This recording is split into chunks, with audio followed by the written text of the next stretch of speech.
If you've been too busy to watch the news, you're in the right place. I'm Aisha Tull and I'm bringing you some of the biggest stories this week. A week in which we've seen a ceasefire, an election and a coup. And at home, a critical vote which will change the way we deal with something that we all face, death. First, let's start with Israel's ceasefire in Lebanon. In Lebanon today, there was talk of a ceasefire, yet the sound was still of war.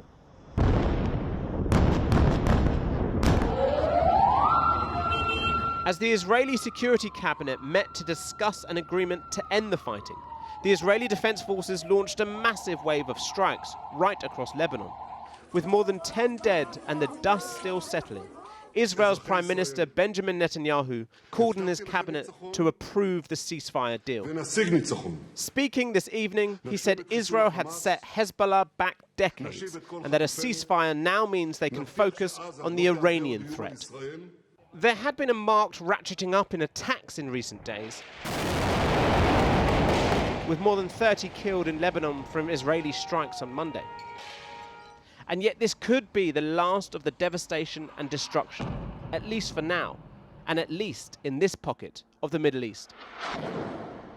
Hezbollah began firing into Israel following Hamas's attack of October the 7th and Israel's subsequent assault of Gaza, a show of solidarity among the two Iran-backed groups. The tit-for-tat exchange of missiles lasted nearly a year and led to around 60,000 Israeli citizens having to leave their homes in the north. It was this that Israel gave as its reason for escalating. In September, they assassinated Hezbollah's leader Hassan Nasrallah in a massive strike in Beirut, and days later launched a ground invasion of southern Lebanon. Israel says it's now killed more than 2,000 members of Hezbollah, but the war has displaced 1.2 million Lebanese citizens, and the death toll stands at more than 3,700, many of them civilians. Now, after 13 months, a deal. Reports suggest that the ceasefire is roughly based on UN Security Council Resolution 1701, which brought to an end the last conflict between Israel and Hezbollah in 2006. The first stage of the agreement will see the withdrawal of all Israeli forces from southern Lebanon within 60 days.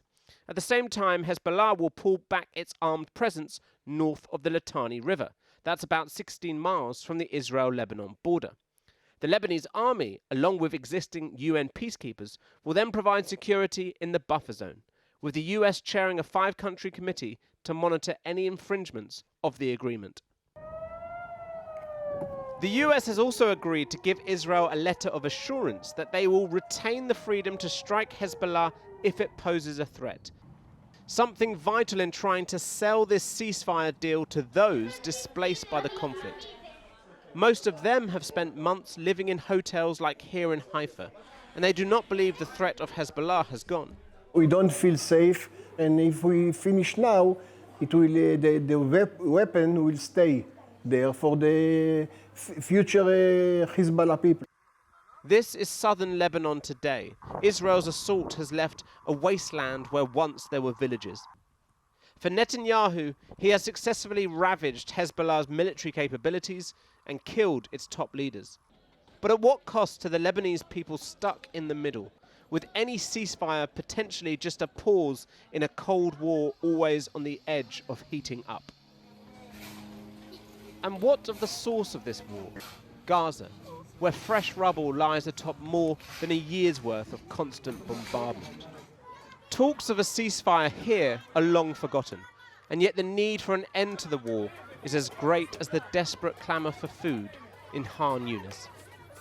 In America, a key question is if and how Donald Trump will enact his campaign promise to deport millions of undocumented migrants. On day one, I will launch the largest deportation program in the history of our country. Donald Trump made the mass deportation of undocumented immigrants the signature promise of his election campaign. But the day I take the oath of office, the migrant invasion of our country ends. He said he'll declare a national emergency on day one and use the military to round up what he calls millions of illegals and throw them out of the country. Or kick them the hell out of our country and fast. And remember, these aren't idle threats. Few can forget the images of children lying in cages wrapped in foil, having been taken from their parents' arms at the border. That was Trump's first term in office. And now we have a record illegal migration. And the man who carried out that family separation policy is the very same person Trump has put in charge of the border now. I got a message to the millions of illegal aliens that Joe Biden's releasing our country in violation of federal law. You better start packing now, because you're going home. You're damn right. It's that ultra hardline rhetoric of an imminent crackdown, of police raids and packed detention centres that sent chills through the immigrant population in America and has Democrats here in Congress scrambling to try to protect them before the deportations begin. Mi nombre es Alexandria Ocasio-Cortez. My name is AOC, as she's known, is leading the charge, urging Joe Biden to give temporary protected status to 300,000 undocumented Ecuadorians, many of whom live in her district in New York. We agree. Being undocumented is a problem. But our solution, instead of turning the military on our own people, is to document them. To document the undocumented. One of them is Camila Ruilova Bustamante. And helped me stay in this country. She came across the border as a 7-month-old baby with her mother and grandmother. 23 years later, she's still not been able to get the paperwork she needs to be legal. The threat of deportation is imminent. How frightened are you? What's your fear? My fear is that I'll get deported to a country that I don't know. Haven't been here since I was 7 months old. My biggest fear, I think, would be that my family is torn apart. We tell her story to voters, Trump voters, just an hour outside of DC to see if there was any empathy for Camilla. And there was some, but not much. There's going to be sad stories. She might be among them. She might be among them. I don't know how it's all going to plan out. I would love to see, like, she came at 7 months old. It's not her fault she was here illegally, you know, like. Her mum is with her, by the way, and is also still undocumented. Well, her mom should go home at least, at the very least. Others had less empathy. Send her home. I mean, let her figure out how to get legal. We just got to get control over the border and know who's coming in here. Did you vote for Trump? I did. It was one of the reasons because of immigration. Yes. Yes. My family did it the right way. So why not go down the path of actually becoming official? Not so simple. The Immigration Office told us it has nearly 7.8 million immigration cases currently on its books, while other estimates put the total number of undocumented migrants at over 13 million people, a number that's risen sharply under President Biden. And officials told us there are more than 600,000 migrants with either criminal convictions or pending criminal charges. They don't break down what the convictions are for, so it could include things like traffic violations. But that's just detail to Trump, who seized on migrant crime, and one crime in particular. We vowed to keep Lakin's memory alive for as long. The horrific murder of a nursing student, Laken Riley, in Georgia by an undocumented Venezuelan. He was an illegal migrant, and he shouldn't have been in our country. The killer was sent to prison for life, but Trump and the right has been using the case to stoke fear and legitimize a crackdown on all migrants. This is going to become intimate. Just individuals that you know in your community that are small business owners, that work in your restaurants, that go to school with your children, are being removed. A former immigration official under Biden said Trump's plans are doable, but only with thousands of extra staff and billions more dollars. Donald Trump is talking about removing between 10 and 20 million what he calls illegal migrants. Huge number. What does that look like? I mean, it sounds dystopian. It's going to take 100 to 200,000 federal officials, both law enforcement, logistics staff, detention staff, bus drivers, logistics, transportation, etc., to bring that all together into a working operation. We're talking a military level style operation, run from the White House. So that's possible. Anything is possible when law enforcement best practices are thrown out the door, and it's just about literally the logistics of moving human beings sort of without care and compassion. You could very quickly turn around and do 20 to 30,000 removals per week after the first couple of months of a new Trump administration. The administration's soon-to-be press secretary told Channel 4 News President Trump will marshal every federal and state power necessary to institute the largest deportation operation of illegal criminals, drug dealers and human traffickers in American history. He will deliver. He said the same last time, but figures show Trump ended up deporting fewer migrants than Obama. This time round, he's determined not to make the same mistake again. It was the Irish election last week, and in Dublin West, a suspected crime boss was on the ballot. Our reporter Pádraig O'Brien was in Dublin to meet him. We spent 3 days in the inner city constituency of Dublin Central. You again, sick looking at you. Trying to decipher what this place tells us about the Irish general election on Friday. And one last supplementary question. Are you knackered? Not at all. I'm more really energised, I can assure you of that. Other questions. Why is this reputed gangland boss running for office here? I've made me money through property. Is this candidate a Russian asset? What a load of shite. Can we percolate any of this into a coherent thought about Irish democracy? No, we cannot. Jesus loves you, my friend. Thank you, sir. Thank you. There are 13 candidates running for 4 seats in the Dublin Central constituency. It's one of the country's most socially and ethnically diverse places. Set the scene for the Easter Rising in 1916 through to the Dublin riots in 2023. They were synonymous with growing anti-immigrant sentiment in Ireland. Record numbers of refugees and migrants arriving here in the last 5 years, and many into working-class neighbourhoods like these. The leader of Sinn Féin, Mary Lou MacDonald, expected to keep her seat here.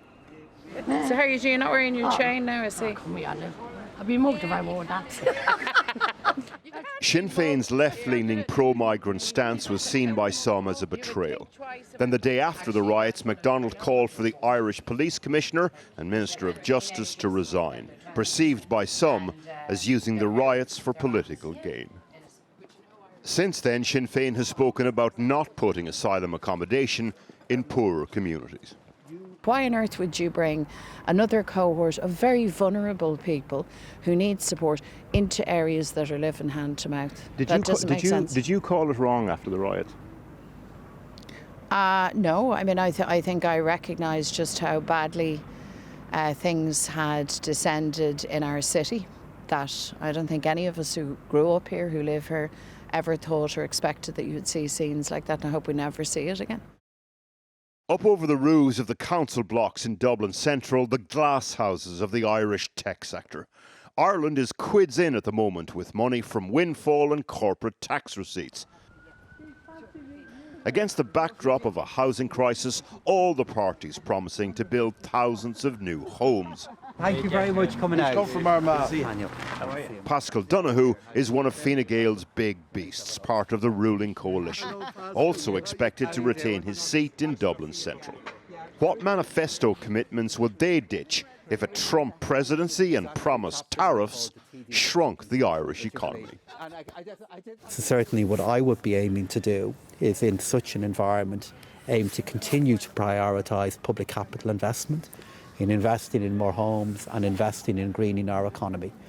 After that, we'll be in that environment. Many of the commitments that are in our manifesto that we are going to the Irish people looking for support for, you'd need to phase then in over a 5-year period. It would inevitably involve choices, but I'm confident we can make the case for that were we in government at that time. Then from macroeconomics to micro-constituency politics. I mean, you're literally running alongside an alleged gangland boss. Yeah, I think it's a particularly extreme case of diversity here in Dublin Central now. Jerry the Monk Hutch is also running for a seat in Dublin Central. Got the nickname because his frugal image didn't match what you'd expect from someone at the centre of a gangland feud. Garda appear powerless to stop them, and all because 2 tribes are at war. The Kinahan and Hutch gangs fought it out here, terrorised this neighbourhood. multiple shootings, armed police at checkpoints. At the boxing gym he started, the monk answered a small number of pre-agreed questions. Is it fair to ask a would-be representative how they made their money? I've made me money fair through question property. for me to ask you? I've made me money through property, through deals over the years. What kind of deals? Property deals, buying, selling property. Is that it? That's it. And when you become TD then, if you become TD, you'll have to declare all your financial interest in your assets. Will you do that? Of course. If I become a TD, I'll be turning a new leaf in my life. And I'll be working for the next 4 or 5 years for the people. It's unlikely that the monk will win a seat, but his presence on the ballot paper speaks to something bigger. The rise of the independent candidate in Irish elections. There are many reasons for this. Migration policy is not working. Some, like Malachy Steenson, coalescing around the issue of immigration. Others, like Claire Daly, making the case for socialism. The former MEP has over the years been accused of voting in line with Russian foreign policy. So for the record, are you a Russian asset? No, for the record, no, I'm not. I'm not pro-Russian. I'm not anti-Russian. I'm pro-peace. Again and again, housing comes up on the doorstep. This young mother sleeps in the same room with her 3 children. So you're looking at, so housing is the biggest issue for you? Yeah, if you get in with a place, address the housing, because there's too many of us in the house here and we're really struggling. We can't get anywhere bigger. And what this is a 2-bed? 2-bedroom, and there's myself, my son, my 2 daughters is in with me. Yeah. And you've probably been on the list for ages, have you? Yeah, and we have a medical priority and we still can't get anywhere. One of the big questions in this election, what impact independence will have on other parties' vote. The greening of specific areas of the constituency. Aside from Sinn Féin and Fine Gael, the Greens' Nessa Howrigan is defending her seat here. As is Gary Gannon of the Social Democrats. It's proper community representation, proper national solutions to our societal ills, particularly around housing and healthcare. Once upon a time, Dublin Central was a Fianna Fáil stronghold. I'm Mary Fitzpatrick, and I want us to move forward together. Their candidate, Mary Fitzpatrick, though, far from guaranteed a seat. Please vote Mary Fitzpatrick. At the Dublin portal O'Connell Street, a live feed of other cities, a mirror for Dublin Central. And like the new politics of this place, no one quite sure what will happen next. Now, the Windrush scandal was national news back in 2018. 5 years on, the latest tribute to the Windrush generation officially opened. But as I reported, it's done little to diffuse anger over the glacial speed of the compensation scheme. Another marker to remember the Windrush generation. The renaming of a line which goes through areas where many black Caribbean immigrants first took their steps into the UK after World War II. The prominent Windrush campaigner Arthur Torrington, who opposed a similar commemorative monument because it lacked consultation with the community, is now supportive of this and wants the definition of Windrush to have a wider interpretation. Windrush should mean those who came and served in the war, those who actually returned to the Caribbean, and those who came back to England and who helped to rebuild England. This was the first time so many Caribbean people came to the UK, lured by the promise of jobs in what they called their mother country. When they arrived, the cold reception from the weather and many people hit hard.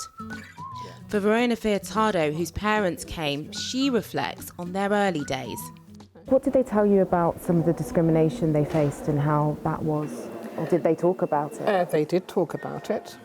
You know, like starting to workplace and a comment being passed, so in here is becoming like a chocolate box. You know, a chocolate box. You know, so that's just a kind of a mild, you know, part of racism. Doesn't seem mild to me. Yeah. While having Windrush etched in history may be a positive step in a less than noble past, there are victims that say it continues to undermine their existing struggle in a political system that hasn't made things right. We've covered the repercussions of the Windrush scandal several times on this programme. Richard Black returned after 40 years in exile in Trinidad. Since filming, he's been given British citizenship, but still doesn't have compensation. They could take that £40,000, stick it, right? Stick it? Stick it. If you rush. The MP Paulette Hamilton is hosting an event with Windrush victims tonight. I've spoken to many victims recently who have just been flabbergasted with how slow the process has been. And they're even more upset because they thought it was a Labour Party that would be on their side. What do you say to those people? Can I say to you that we came into power on the 5th of July? We haven't been here 16 weeks yet. It's only November. I've been reassured by government that they are taking our Windrush generation seriously. This project is a London project, but it's cost around £6 million. There are people who are saying, why didn't that money go into something else? I absolutely believe that this project is the right thing to do. Although I'm from Birmingham, it means an awful lot to me because what it represents is how our people first came here from the Caribbean and the reasons why they came to this country. How important is it to have a positive association with the word Windrush? I remember my mum telling me the story of when I was born. The room was so small that she was in that I slept in a drawer. They literally brought me from hospital, made the drawer into a bed so I could sleep in the bed. It wasn't easy. So I refuse for people to tell me that Windrush is negative because my parents and others, many others, had to sacrifice a lot to be in this country, to leave the legacy we've got in this country and for us to go forward in this country. They did it to ensure that British history remembered us, and I do not want them to only remember us in a negative way. I don't. The word Windrush has the power to evoke bittersweet feelings of pride and anger in equal measure. But until the scandal is fully resolved, any commemoration will continue to be tinged with a hint of sadness. New figures show net migration to the UK has fallen, but the big surprise was a revision to the previous year's figures. This is what they wanted to talk about. The Home Secretary on the ground in Iraq, where many smuggling gangs are based, signing a new deal to ensure failed Iraqi asylum seekers are returned home more swiftly and more intelligence sharing. But it's not illegal migration causing the new government problems today. It's the legal kind the old government allowed to reach record levels. New, revised numbers so high they prompted scrambling a last-minute prime ministerial press conference. Good afternoon. The Independent Office of National Statistics has conducted vital work on the state of immigration and found the previous government were running an open borders experiment. The headline is that net migration, that's the number of people entering the country minus those leaving, has come down by a fifth since last year, falling to around 730,000. But we also learned today that the level of net migration last year was actually much higher than we first thought. The revised figures showing it was actually more than 900,000, nearly 250,000 more than their initial estimate. And they've done the same for 2022, 100,000 more than their first estimate. So that means across the two previous years combined, the Office for National Statistics was underestimating net migration by 360,000. We will reform the points-based system and make sure that applications for the relevant visa routes, whether it's the skilled worker route or the shortage occupation list, will now come with new expectations on training people here in our country. Because clearly the vast majority of people who entered this country did so to plug gaps in our workforce. Plenty of those plugs have been applied across the care sector. 7 years post-Brexit, and the number of non-EU nationals coming to the UK for work last year reached 417,000. Numbers which the Prime Minister says the Conservatives foisted on the nation, allowing low-skilled workers to enter the country. And the Conservatives say, well, they agree. You had 14 years to do that. Why did you get it so wrong? Well, Kemi and I acknowledged yesterday that successive governments over 20 or 30 years have made mistakes on migration. Of course, for some of those years, we had free movement, so the government couldn't actually cap the numbers. But we do now need a different approach with a hard cap and a pivot away from mass low-skill migration. The problem with tacking to the right, someone else is already occupying that space. Immigration figures, which are horrendous.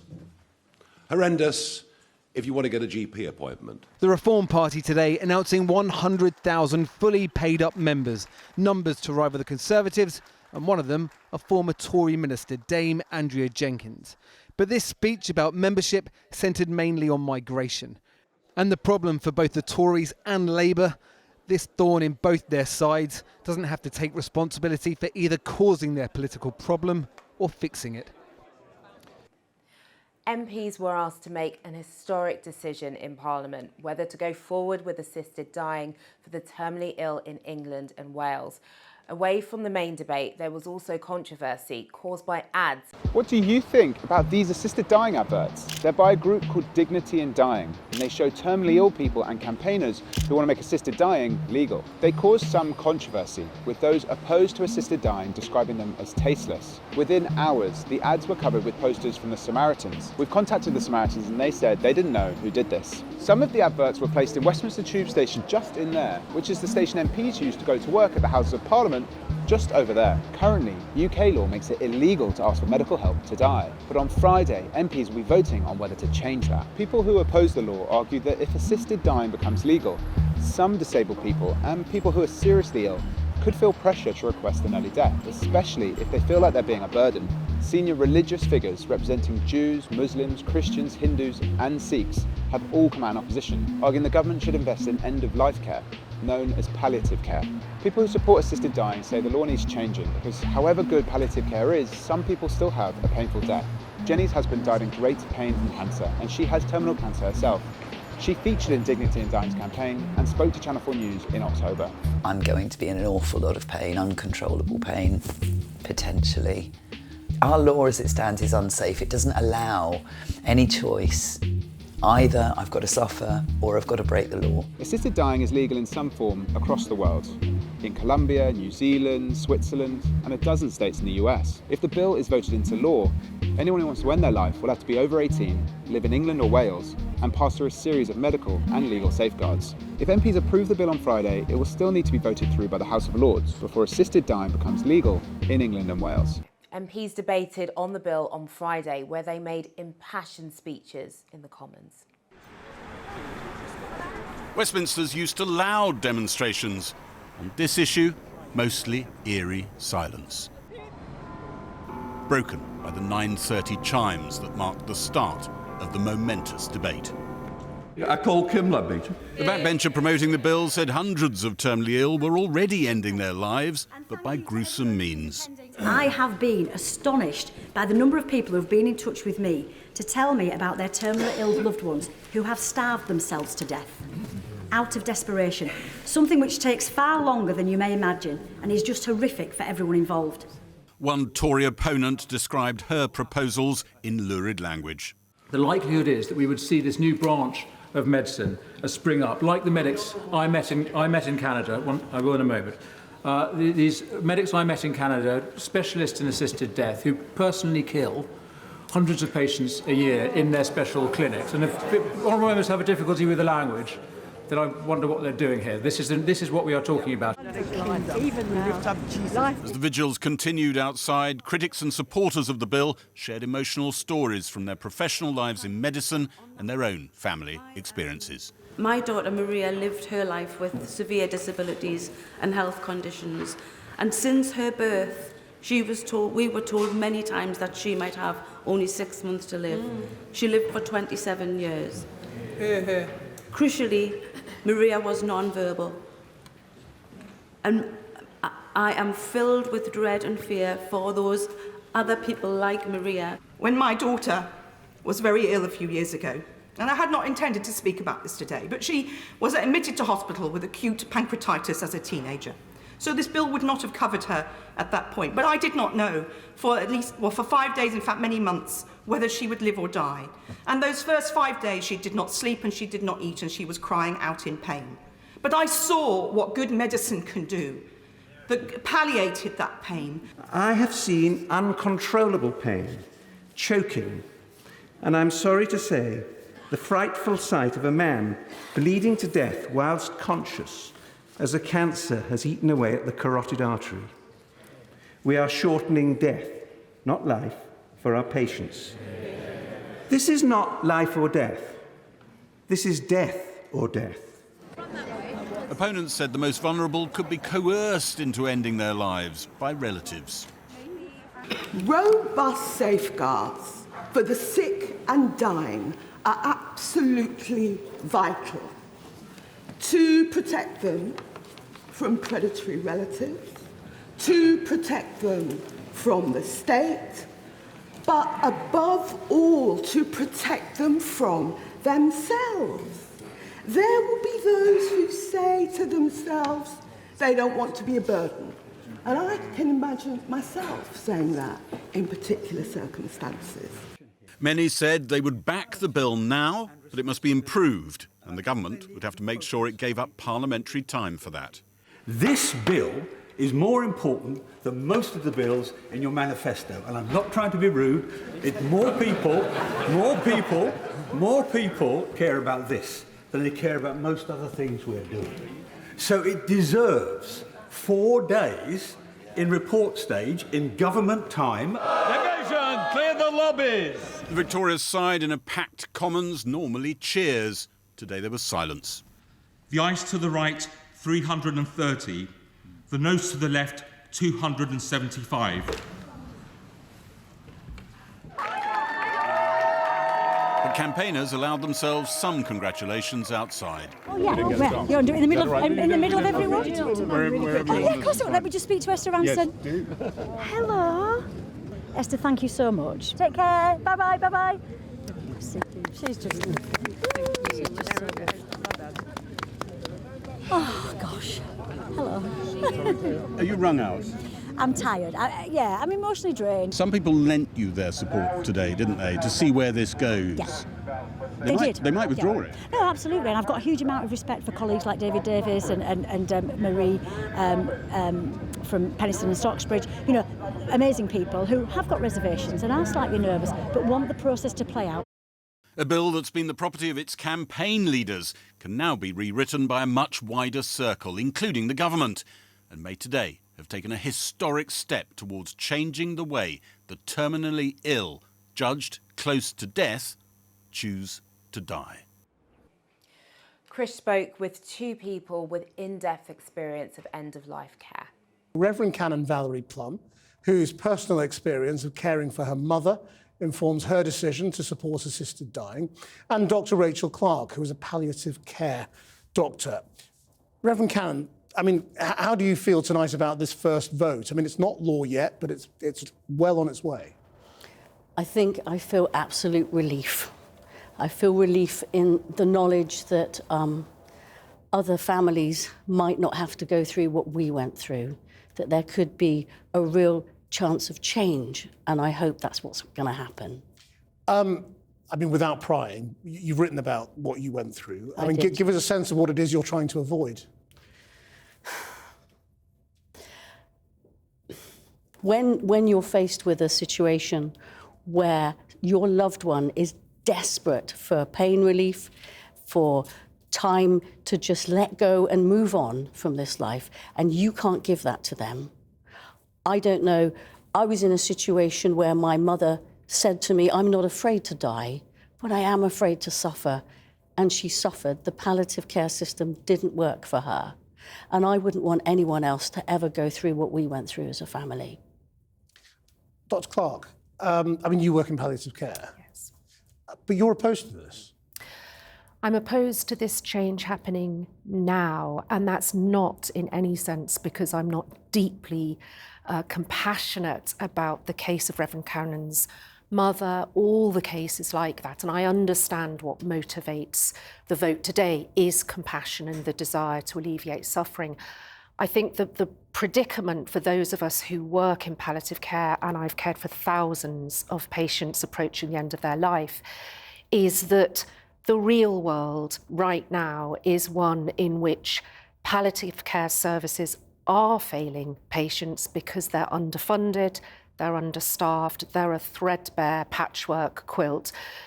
Wes Streeting himself admitted this. He said, the reason I'm voting against is because that lack of care might coerce patients into feeling their only option is to take their life because we're not giving them the care to make their life worth And do you living. think that's why there is such public support for this? Because of the failure in palliative care rather than support for assisted dying? Yes, I do in part. I'm not the kind of doctor who ever pretends something is the case that isn't, and there will occasionally be cases of intractable suffering that we palliative care specialists find very difficult to treat. I have to say they're very uncommon, but I am part of a specialist palliative care team, and our entire raison d'etre is to support the whole patient, not just with pain, but finding a way to live. And many of the people who choose assisted dying will be doing it from a position of being in palliative care, if this goes through. So how do you feel about being drawn into the process? Well, I think that actually, if we had robust palliative care, then many, many fewer people might feel as though this is their only option. I genuinely believe that. And I appeal to Wes Streeting, in a sense, to put his money where his mouth is. He has said patients will be coerced into taking their life through lack of care. Well, he's the Health Secretary. Wes Streeting, what are you now going to do about it? In your submission, Reverend Cannon, you said this was not about palliative care. This is more about people having choice, and some people don't want to do palliative care. Some people don't want to go onto the journey where, whichever way you look at palliative care, at some stage, people may lose the loss of their bodily functions or their limbs and actually their dignity. So it's something more than just palliative care here. This is about taking a person and saying, this person needs choice, how they end this. Because when we talk about losing a life here, is it a life when you're somebody who's that full of despair and desperation? I would say no. And what's your answer to people who say, well, here you are as a Reverend Canon, don't most Christians believe, in the sanctity of life and that the only person who can take life is God? Well, I think if people believe that, that's up to them. But, we don't know the mind of God. What's to say that this isn't part of God's journey for us to be able to say to people, we want to give you a chance to not feel this level of unnecessary suffering. I say to people regularly that this is about love and compassion. It's not about anything else, just love and compassion. And when you're faced with your loved one saying, please help me, where do we go with that? Well, the crux of the issue is right there, unnecessary suffering. Right now in Britain, there are thousands of people who are suffering unnecessary pain, unnecessary loss of dignity, their life shrinking to them, feeling as though they're nothing but a burden to society because we are not giving them the care they need. Do you think ultimately, if this does go ahead and it's on the road, what will it mean for the hospice movement? Will you shrink because these will now be dealt with in hospitals? Well, or will you need to grow to deal with it? We may be in a very peculiar situation where we have a state-funded dying service, but we don't have a state-funded palliative care service because right now, a third of the palliative care that patients need is provided by the NHS. And will you do it, or will you opt out? I think the doing it, the actual handing over the drugs is almost the least controversial bit of this. Right. The difficult bit is really trying to understand if a patient wants to do this or are they being coerced by the lack of care, lack of dignity they have. Thank you both very much indeed for joining us. We must leave it there. As we headed into the weekend, a dormant Middle East war erupted as Syrian rebels began to make rapid advances across the country.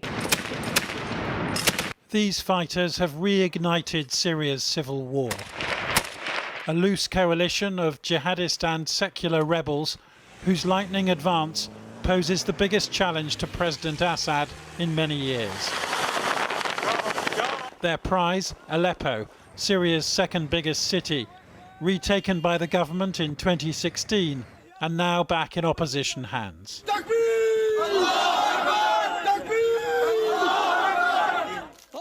Last night they tore down a statue of Hafez Assad, founder of the ruling dynasty. His son and successor Bashar has used chemical weapons against his own people. And this victory comes after almost 14 years of fighting, with hundreds of thousands killed and millions of refugees. I am back in Aleppo for the first time in 8 years, says this fighter. 8 years of the Assad family and their criminal machine. This was a statue of the president's brother. A rerun of the Arab Spring by the looks of it. But jihadists are once again in the vanguard here, some of them previously affiliated with Al-Qaeda. Their leader is widely designated as a terrorist, but to many living in these battlegrounds, he's no worse an option than President Assad. We enter Aleppo as liberators, God willing, to end the oppression of the people. Advise all our brothers not to enter people's homes. It is essential that there are no violations. The Syrian government says its army has made a tactical retreat to prepare a counterattack, but it's clearly abandoned both weapons and ammunition in a hurry. And Iran's pledge of military support could mean little when both the regime and its affiliate Hezbollah are still reeling from airstrikes launched by Israel. Though Assad also has the Russians on his side, and their jets have now bombed Aleppo for the first time in 8 years. Devastating Russian firepower drove the rebels out in 2016, and any distraction caused by Russia's invasion of Ukraine may prove short-lived. Some of these rebels are backed by Turkey, which says it wants to protect Syrian civilians from the Assad regime. But nobody really controls these groups, and they're rapidly advancing through small towns and villages towards the city of Hama, where an earlier uprising against Assad was brutally suppressed. This afternoon they captured Aleppo's airport, thumbing their noses at President Assad pictured above the main door. Syria's leader is thought to be visiting Moscow, where he's no doubt urging Vladimir Putin to come to his assistance. The rebels also filmed themselves releasing jubilant prisoners from one of Aleppo's jails. In what is an astonishing revival of Syria's long-running revolution. In the last few days, these fighters have ended the last 8 years of government rule here, forcing one of the world's most repressive regimes into retreat. That regime is responding predictably tonight by opening fire on protesters in Daraa province. Though remarkably, the city of Hama now seems to have fallen to the rebels without much of a fight. And there are even reports of clashes in Damascus, the capital itself. 2 days later, we caught up with our foreign affairs teams to tell us how the conflicts in Lebanon and Ukraine affected events in Syria. Let's bring in our foreign affairs correspondent, Secunda Kamani, who's in Beirut, and our international editor, Lindsay Hilsum, who's in Kyiv. Secunda, first of all, to you, how much of what's happening where you are is tied to the Syrian leader's fate? Well, Christian, just as we're talking, details coming in now of a wave of Israeli airstrikes targeting Hezbollah in Lebanon. Earlier today, Hezbollah had fired for the first time since a ceasefire was announced here on Israeli forces. That in turn, a response to several Israeli airstrikes launched over a number of days here in Lebanon. And all of this here absolutely ties into what's happening in Syria, because there's no doubt that Iran's axis of resistance, which includes Hezbollah in Lebanon and Assad in Syria, has been severely weakened over the past year by the conflict with Israel, and that is a major factor behind the success of the rebels in Syria, though they're said to have waited to launch their offensive until a ceasefire was reached here because they didn't want to be seen to be in league with Israel in any way. Hezbollah had played a key role in propping up the Assad regime during the war in Syria. It then kept on some of its fighters in the country, which is a key conduit for much of its weapon supply. But in recent months, it had withdrawn some of those fighters back to Lebanon to take part in the fighting on the border with Israel. I was speaking earlier to a Hezbollah MP, and I asked him whether Hezbollah would now send some of its fighters back into Syria. Hezbollah is present in Syria now, as was the case before. It might be defending a specific area, that's possible, and there's nothing preventing that from happening. We believe the enemy is trying to isolate us one by one, but we must all remain united to prevent them eliminating us one at a time. So what has Iran been saying? Well, Iran has claimed without evidence that the rebel offensive in Syria is part of an Israeli plot to destabilize the axis of resistance. Both Iran and Hezbollah don't want to see Assad fall, but they are both distracted. Thanks, Sek. Well, let's go to Lindsay now in Ukraine. Well, of course, President Assad needs Russia even more now, but Moscow is rather stretched in Ukraine. Absolutely. The Kremlin said today that they were analysing the situation on the ground in Syria. Well, they were doing more than that. They were reportedly bombing targets east of Aleppo. But in 2022, when they did the full-scale invasion here in Ukraine, they withdrew thousands of troops from Syria, and they are not going to want to send them back. As you'll see in my report later in the programme, Russia feels that it's in the ascendant here. It's pushing its advantage before expected negotiations early next year. And so what I think is likely to happen is that President Putin is going to be on the phone to President Erdogan in Turkey. They're friends, even though they're on different sides of the war in Syria. It's well known that President Erdogan has been very frustrated with Bashar al-Assad, who has refused to do a deal with him. I think President Putin and President Erdogan are likely to gang up on Assad and say, look, you have to do some kind of deal. Whether that will dislodge the rebels is yet to be seen. Thanks, Lindsay and Secunda. On Sunday, Gregg Wallace took to social media to hit back at allegations of sexually offensive behaviour, claiming the complaints had come from a handful of middle-class women of a certain age. Gregg Wallace has always denied allegations of inappropriate sexual comments and behaviour since they first emerged.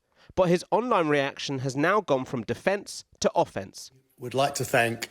On his Instagram account, he at first thanked people for their support. Reaching out and showing their support. Then he posted an image saying, "We are all different."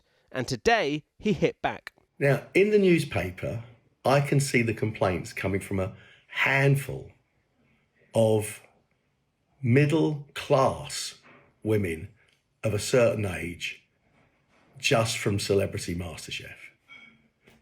This isn't right.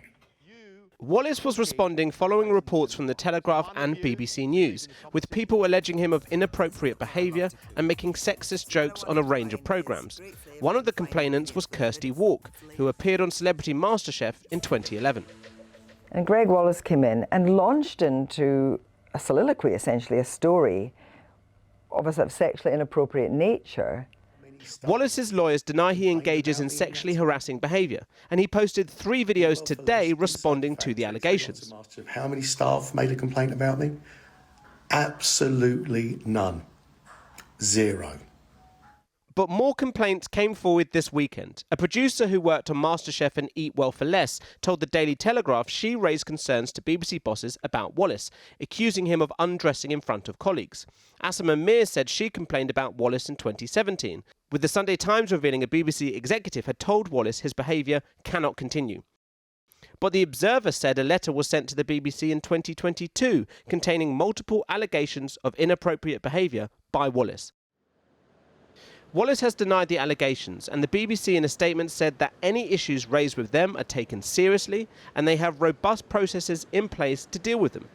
And a source at the corporation said it would be wrong to say the BBC has done nothing, emphasising that they intervened in 2017 and 2018. Wallace has stepped away from presenting duties on MasterChef, and the producers of the show, Banijay UK, have appointed a rigorous law firm to lead an investigation into Wallace's alleged misconduct, and that he is cooperating. The findings of that could determine whether this is the end of Wallace's 20-year career in television. There was an incredible political spectacle as the South Korean president declared martial law. Less than 3 hours later, in the early hours of the morning, Parliament voted to block it. A Tuesday night in South Korea. The main television channel shows a popular chat show. The mood is as soft as the furnishings. Until the president breaks into the evening schedule and spoils it with a national address that shocks the nation. 친애하는 국민 여러분. President Yoon declares martial law, putting the military in charge. He blames pro-North Korean opposition parties who make up the majority in parliament and who've been blocking his legislation, including a budget. Parliament in this building should now be suspended. But it's also the only body that can overrule the president and his martial law by voting against him. Cue a midnight dash for Parliament. First, the army. Heavily armed soldiers enter the back doors of the building. Others take a more direct route. And some need a little extra help. But opposition leaders have also summoned lawmakers and supporters to the National Assembly. This party boss live-streamed himself being chauffeured to Parliament before clambering over the gates. Inside, MPs and journalists scramble to get to the chamber. Outside the gates, the scuffles continue in a cloud of tear gas and a flash of cameras. Here, a member of Parliament is seen grabbing a soldier's gun, shouting, "Are you not ashamed?" Others remember the last time martial law was imposed in this country, before South Korea shook off military dictatorship to become one of the most prosperous and vibrant democracies in Asia. And what happens in South Korea has repercussions well beyond its borders. A short missile's flight away from Seoul is North Korea, where dictator Kim Jong-un rules his nuclear-armed dystopia with the constant threat of invasion of the South, now in political turmoil. There to stop the North from trying it on are 29,000 US troops in one of the biggest American bases overseas. They've been here since 1953, the end of the Korean War. What will happen to them after President Trump takes office? One of the many questions with regional implications. Back to tonight, back to Parliament. As the standoff continues, the opposition parliamentarians who've made it into the building vote against the martial law. The result is 190 to 0. The remaining 110 MPs who belong to the President's People's Party did not show up to vote. Many of them, by the way, were also against the imposition of martial law. In the dead of night, the soldiers are filmed returning to barracks. If the coup is indeed over, it lasted 2 hours and 48 minutes, half an hour longer than Parasite, Korea's Oscar-winning film, and almost as surreal. And last but not least, the most important question of the week. How long can you hold your breath for? Probably not as long as this freediver. Could you hold your breath for over 3 minutes? This is the moment, or minutes, that Ukrainian freediver Katerina Siderska broke her own world record in the no fins freedive discipline. diving 82 metres in 3 minutes and 10 seconds off the coast of Dominica. This is her 6th world record so far, and it comes weeks after she set the previous world record of 80 metres at the World Championship in Greece. I felt good, like in the training, but the training process was not easy because I had to travel a lot because I cannot train in my country. And yes, it was a challenging season, and I'm really happy to do such deep dives.